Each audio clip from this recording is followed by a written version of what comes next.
Hello, everyone. I'm sure that many of you are familiar with expressions such as se vende, se busca. So in today's lesson, we're going to review a few of the uses of the pronoun se and learn new ones. So let's begin.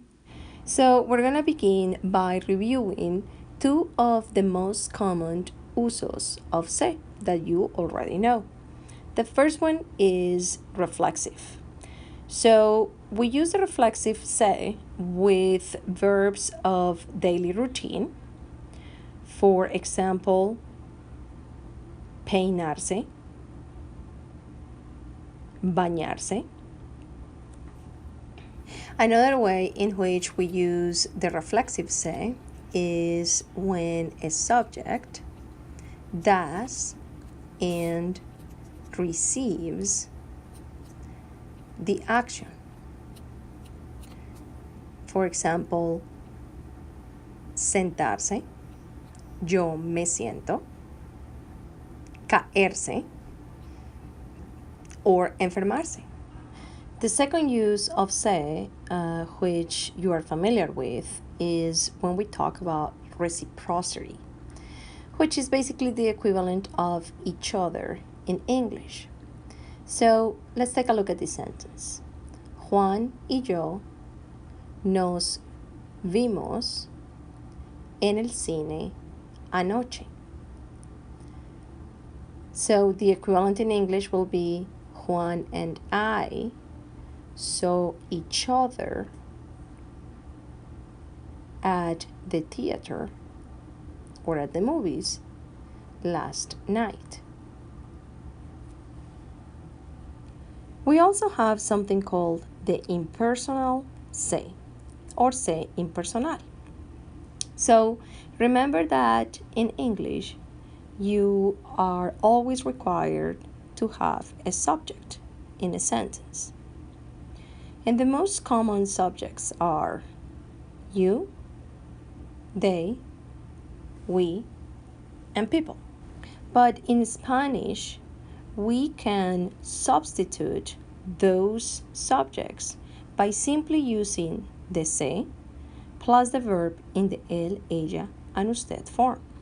So when we want to express an idea without attributing it to anyone or to a specific subject, then we use the se impersonal. So let's take a look at the following example. Se dice que es importante saber escoger los amigos. So the equivalent in English will be people say that it's important to know, and notice that I missed the word to know, how to choose your friends. So, se dice que substitutes people say, and it's importante saber substitute the second subject, which is how to choose your friends.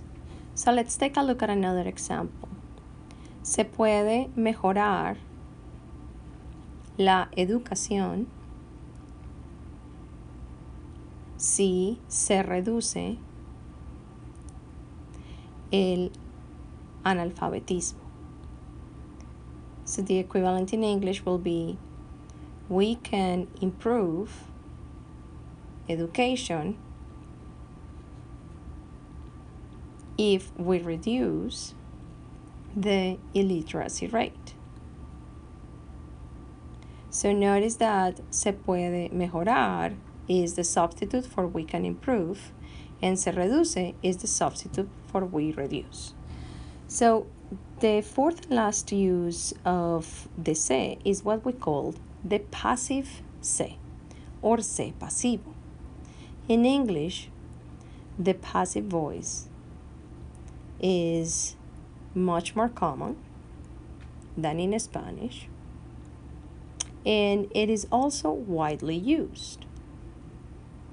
So, for instance, if we have the sentence, the truth was exposed. So notice that in this case, the truth, which is the object of the sentence, becomes the subject. And then we use a form of the verb to be, which is the equivalent of ser in Spanish in this type of passive construction. And then the verb becomes a past participle, which is the verb in hado, ido.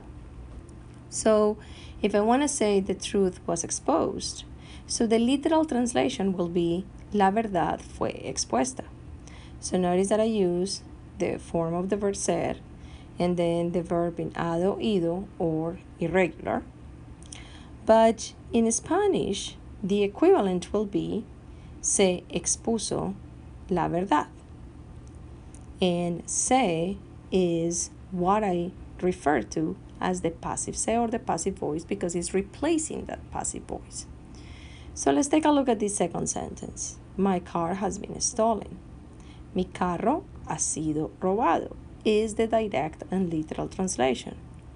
But the equivalent in Spanish will be to say se robaron mi carro or se me robaron el carro, where me is going to be the indirect object pronoun because I am the one who's receiving the action.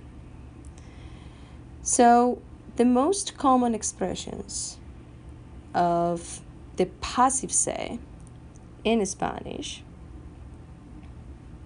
are se vende, which means for sale, se alquila, which means for rent,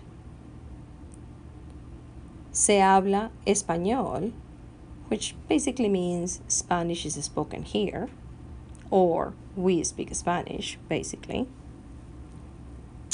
And se necesita empleado o empleada. So in the case of a position or a job, we simply say help wanted.